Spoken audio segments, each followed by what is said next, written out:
I mean, honestly, in all my years of doing this, I have never seen a worse set of red lines in my life.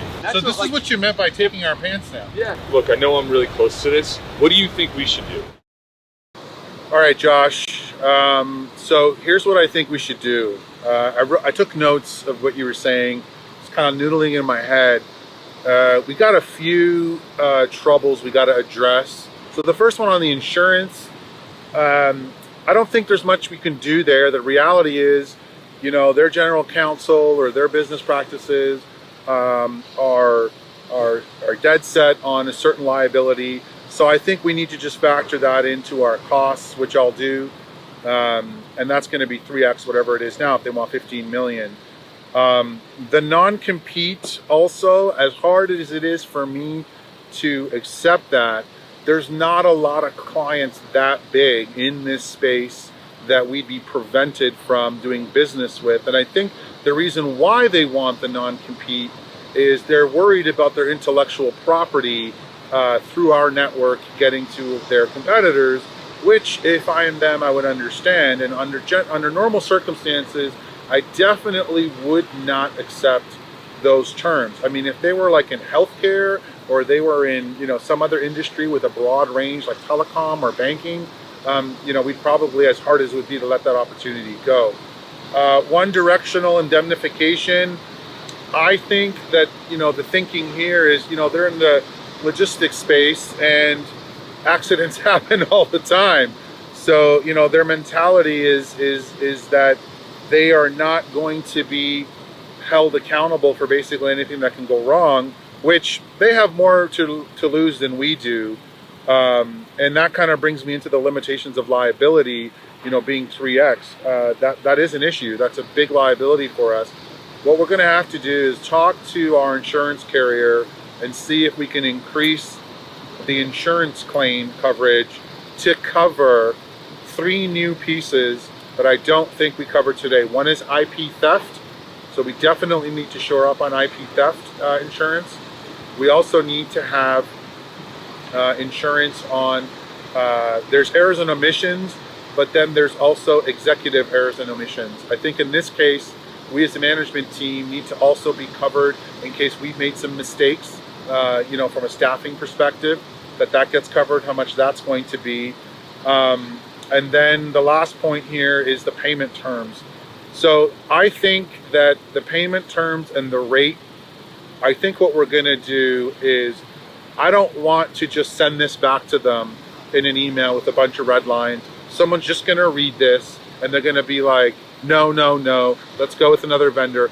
I think what we need to do is behind the scenes, we're ready to accept these terms, but I think we need to get them on a call with myself and yourself and their decision makers.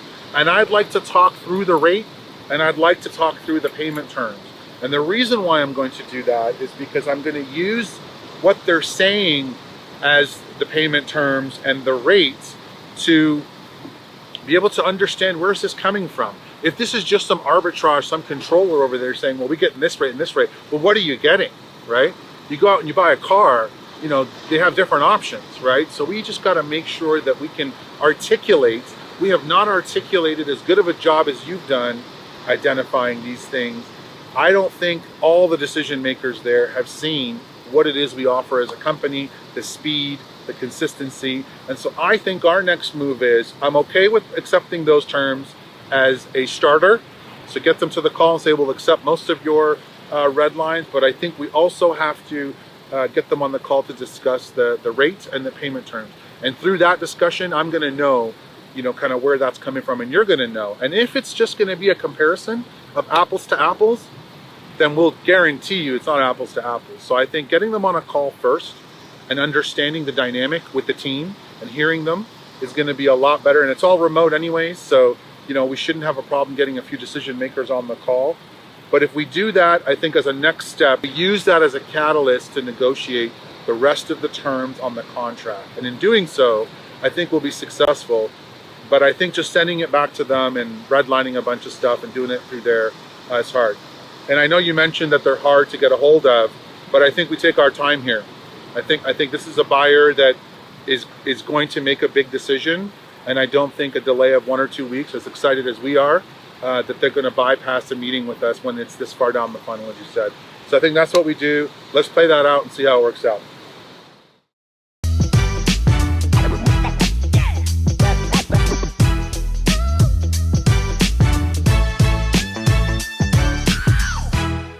So what I like to always do when I'm solving for trouble is, the 4 T's. Is the trouble itself, which we heard already about the client, which I'm going to talk about. The second is the theory. I mean, that's, at the end of the day, that's all we have is a theory of what we think our actions or our decisions are going to conclude. The other analysis I always do is what I call a time bomb analysis. I look at everything as a ticking time bomb, some of them smaller, some of them bigger. And, managing that in an organization is really important, because if you can out-heal the time bombs, and you're never going to change those things going off in any company, I don't care what industry you're in, getting ahead of those and understanding their total impact, which is the 4th T, is kind of a key. So when I'm doing this, I always try to go through the 4 T's. So in this case, on the trouble, we have a client here, I took some notes, where they had problems with our insurance. They wanted a non-compete. They wanted a one-directional indemnification, which means they can sue us if something goes wrong, but we can't sue them. That's obviously a major thing that we had to talk about. The limitation of the liability. They wanted basically free reign to sue us 10 times what they would pay us in case something went wrong. And this is, every business owner will have to deal with liability at some point. And then the payments and the rates. So looking at the trouble, my analysis of that, or my theory of that now, which is the second T, is we've got multi-prong approaches here.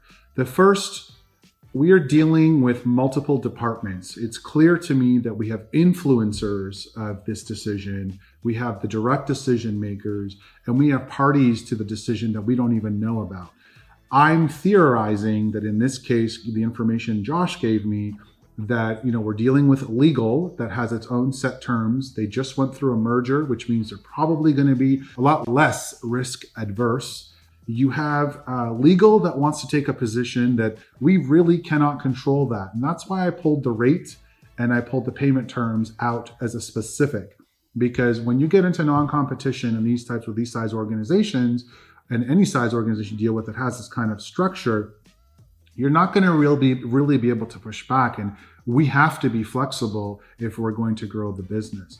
The second thing that I realized is that the decision maker is pushing on the rate and the payment terms because they want the best rate for their company, but they're using a very well-known industry competitor of ours to leverage that.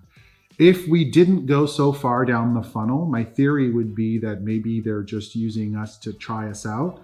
But in this case, we were getting very deep. There was a lot of red lines came back, but that didn't close the deal. So the time bomb analysis that I did was, well, if we do nothing and we send everything back, what would probably happen is legal would probably kibosh the whole decision there. And the decision maker that actually needs the service from us would say, there's nothing I can do. My hands are tied. Legal is not willing to work with your contract. That would have been the end of the story.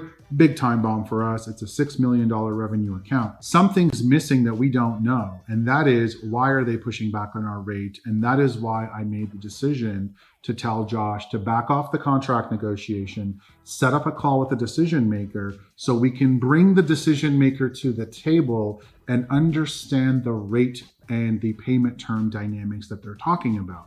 In doing so, we would also learn on that same call, hopefully, what their relationship with legal is. Why are they being so stringent? I mean, to me, this contract in my 10 plus years of doing this has come back in such a format that almost like they don't want to do business with us. They want to create every single hurdle they can to prevent us from working with them. So in conclusion, what I did was I suggested to Josh that he brings the client to the table, the decision maker, we get to the rate discussion, and through there, we're able to identify a little bit more information on what it is that they're looking for in the rate specifically, and also the payment terms, and we'll tie the payment terms back to the terms of the contract itself. So insurance, non-competition, bidirectional liability. My theory is they just merged, they want to really tighten up their legal, but we'll find out. Thank you for joining. Yeah.